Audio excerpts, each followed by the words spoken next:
ZSS also likes to kill off the top, but she, you know, it puts him in a weird position of what he wants to ban. Because if it does come down to him not wanting to both be able to kill off the top, what is he going to do? Because Zirsu can kill. That's right. right. Sides, but not as. Well, I know that the most recent patch has kind of made it so it decreased the angle of it. Exactly. Yeah. It has a little bit less verticality and more of a standard horizontal launch. Yeah, so it's Sensu too, which makes it so much easier to vector. That's right. And maybe for DKwill, that also makes it a little bit easier for him to select the proper counter pick. But enough's enough. We're going to Startville. Game number 1 of this top 8 is underway, and DKwill. I think this is probably a good medium for both characters. That's right. I see why he wanted to do this. And Dakpo is just trying to get him off stage because I feel like this could be very hard recovering as Donkey Kong gets Zirsu. She can just apply so much pressure with so many tanks and outspace him with Zair. And, you know, that's what Dakpo loves to do with the, what is it? What does it call it? With the Zair? Or yeah. the Nair? Wait, Zair. Oh, you're talking about the Castlevania? Yes, there we go. I cannot think of his name off the top of my head. The Simon Belmont. Simon Belmont, there we go. Simon Belmont, that's what you're thinking about. All right. Well, Dakpo getting these grabs is very big, but not nearly as big as DKwill getting grabs. And I was yes, his DK's punish game is absolutely horrifying. That's right. And I was actually speaking to him a little bit before we were underway with this top 8, and he said for him, he knows he can't go fishing for these grabs because of how strong ZSS punishes. That was like a short you right can anti-air right there. Exactly. That was brutal. So for DKwill, what he's looking for more than anything else is trying to pick apart some of Dakpo's habits, figure out situations where he can get some of those perfect shields, and then get the grabs from there. Right there, getting a great grab, and gets the stock as well. I did not think I was going to kill. That's right. He's going to stand there and take the grab. So obviously the keys to victory for DKwill is finding more situations where he can get grabs, whether it's off of overextensions from Dakpo, whether it's off of perfect shields, or off of a combination of the two. But for Dakpo, it's going to be about closing out those stocks as quick as possible. The one thing that Rage definitely benefits in Smash 4 are these larger characters. And we already saw DK has crazy KO potency at 0. Imagine his potency at 150. Rage is such an insane mechanic because it kind of balances out what these huge characters do. And he's going to kill Zirsu just like that. Because Donkey Kong is it's just such a huge, meaty hurt box.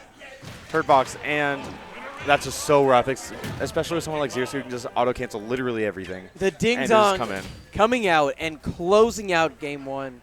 DKwill, he was fighting uphill the entirety of that first game.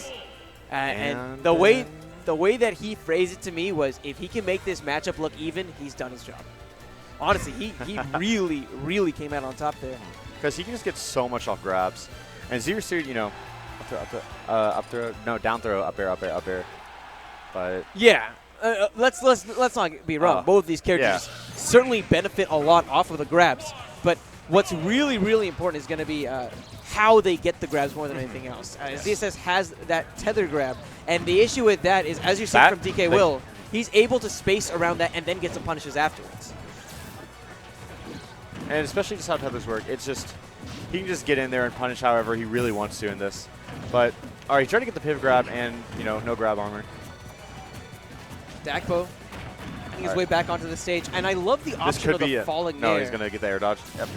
That option of the falling nair I think is really, really good. Because I love falling nair in this. Like we said, if Dakpo goes for, I guess, an option that's a little bit too aggressive, has a bit too much cooldown, then he's leaving himself very vulnerable to some of the grabs. But the nair just cancels so quickly. You can act out of it so fast. It's a relatively safe approach. I don't that with dash grab or even your frame 1 jab. Dakpo wanted to go deep, but unfortunately doesn't have the second He made the smart hit. decision. Yeah. Just the positioning was a touch off. Otherwise, he could have walked away with that stock. Yes. All right. And he can get brutal things off a down smash, and he just slightly missed that. Back here coming out from DKwill. Not enough to take the stock, but he had plenty of time to start charging up that KO. Sorry, not the KO punch. I was thinking about Little Mac. That giant punch. I mean, first hit of Donkey Kong back air might be equivalent to KO punch. I would not say you're wrong. Oh, yeah. If he can get that off stage, that will definitely steal the stock. But using back air in neutral is kind of just, it's scary. But one habit that DKwill is very consistent in, and is not necessarily a great one, is that he, as always when he's falling, you can always see him throw an aerial. So you can easily shield that and punish it, especially with up B out of shield as Zero Suit. That would be a very easy and secure punish. That's right. There's ways where Dakpo can definitely take some ideas from DKwill's game plan and definitely execute them. And right now, he has to use whatever he can, seeing as he's down a stock. DKwill really is having his way with this matchup despite all the setbacks that we talked about previously. In a rough position here, but not really contested that much by Dakpo. He wants, I guess, he the called stock safe.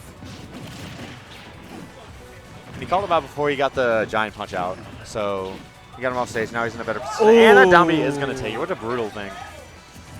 Very smart from Dakpo. It's very possible that the previous reason why he didn't decide to go for it there was just to keep that option kind of off of DKwill's mind. Yeah. There, he was able to surprise him with the quick stilettos to the ground. He was able to take the stock. Up air is coming out, but no up B quite yet. And there goes that. And ooh, wow, he's trying to.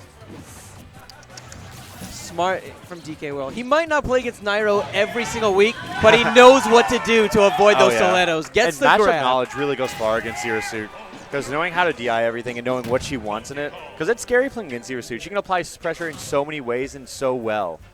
So if you have slight matchup knowledge, especially a character that, as you said, is 70-30 in this matchup, really goes a long way. 70-30 is definitely the case, but this is looking like a straight-up 30 as DKwill is one game away from getting this 3-0. Dakpo does have the Luigi as well, but keep in mind this is considered by a lot of folks to be one of DK's worst matchups. So it wouldn't really make sense to give your opponent who's winning a better matchup overall. Yeah. So, and I know that Neon, or should I say as he goes now, Emery, is probably going to be looking at some of these sets, trying to figure out what he can pick up. He's a really, really good DK main from the Dallas area. I've heard the name, I just did not know who he played. Yeah, he's great.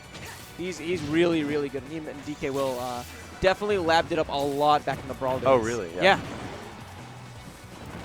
Dakpo, he wants to go out deep. He wants to really take DKwill off of the side so he can try to capitalize with some edge guards. The issue is that DKwill is doing a good job of mixing up his recovery. Even there, Dakpo thought that he was going to be recovering a bit early, but DKwill waits it out, the recovering low, and throws off Dakpo's timing. Getting another good grab here, gets the up air, no KO yet. Shoutouts to Battlefield's large blast. Yes.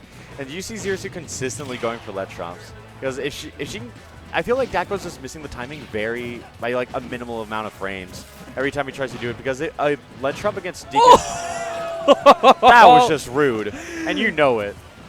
But go on about ledge trumps. Yes. Zero Suit can get so much because, she can just get a perfect back air right there. And especially against such a huge character like DK, it would just be so easy to get. But he's missing the timing because DKwill's being very quick with it, and that's going to be the stock. He is not liking that down throw into the cargo down throw into the stage.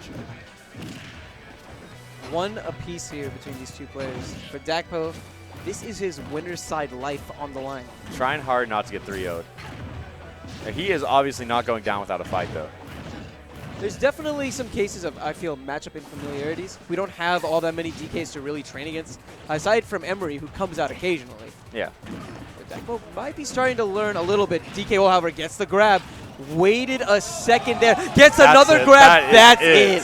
That is a 3-0 from DKwill, moving to winners final, sending Dakpo to losers. And that's the thing that I think makes DKwill and a lot of these, I guess, heavy hitter, heavy character specialists so dangerous is because they're so cognizant of their gameplay. Yeah, every you have to be. single time. Because I was looking at that, I was like, okay, here comes the up air. But he had the patience and the presence of mind to wait for the second before pulling the trigger there.